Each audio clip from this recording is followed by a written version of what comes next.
having established that I wanted a classic retro-looking bike, I ended up considering the Moto Guzzi V7 Stone. Though not crazy about its single analog gauge, in every other aspect the bike looked amazing, and I was especially enamored with the thrilling sound of its muffler. I was also not intimidated by its 744cc shaft-driven engine. The ultimate decisive factor that kept me looking on were the Guzzi's dry clutch and basic suspension. I found the reviewers in general agreement about the bike's limited ability to handle gracefully the cracks and potholes of our streets, a fact that a Guzzi owner personally confirmed for me. And a dry clutch really does take a toll on the hand when you live in the city with frequent red lights and stop signs.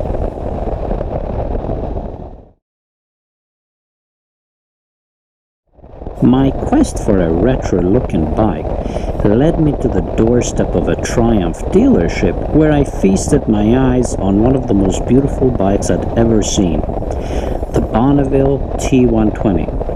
It was love at first sight, a feeling that only the poet Rumi once captured when he wrote, "The moment I first heard of love, I gave up my soul, my heart, and my eyes."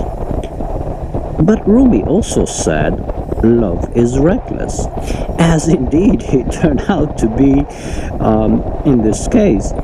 Without having ever ridden a motorcycle before, except Italian scooters, I decided to take the T120 for a test ride that day.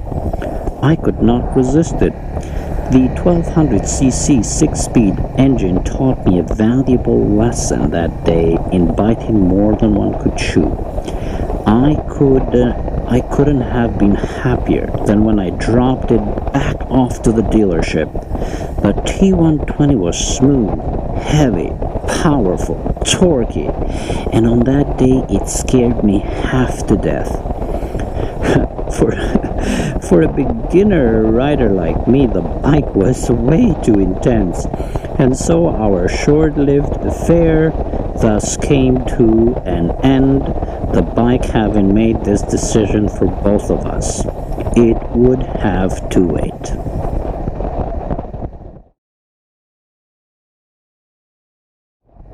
My adventure with the Bonneville T120 led me to the next bike I considered, the Triumph Street Twin.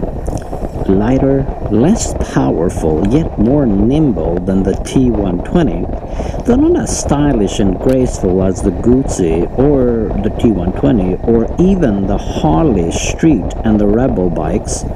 The Street Twin impressed me very much.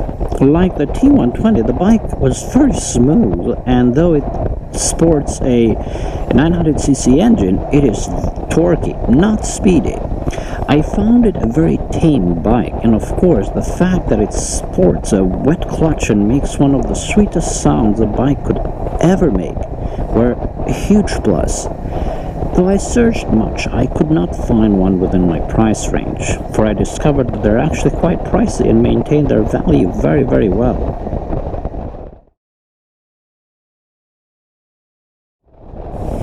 As you have probably already realized by peeking at my channel, I ultimately settled on the Suzuki Tu250X. Our union was not love at first sight. In fact, when I first sat on it for the first time at a dealership, I immediately took a dislike to it. Something about the sitting position in relation to the handlebars did not appeal to me then. What ultimately made me reconsider was my research. Almost every review I read by owners and other riders alike praised its reliability, its performance, its ability to forgive, and I thought, what the heck, let me give it a chance. So I started looking for a used one, and when I saw one in metallic fox orange color, sporting a muffler similar to the one found in the Triumph, I immediately fell in love with it. Its owner had done a few modifications, the muffler being a key one, that made it very appealing to me. I actually have a more detailed video on why I chose it, but for now this will have to suffice. In closing, I hope that you have found the information that I provided for you here helpful. Please feel free to subscribe and leave a comment. Until next time, ride free and be safe.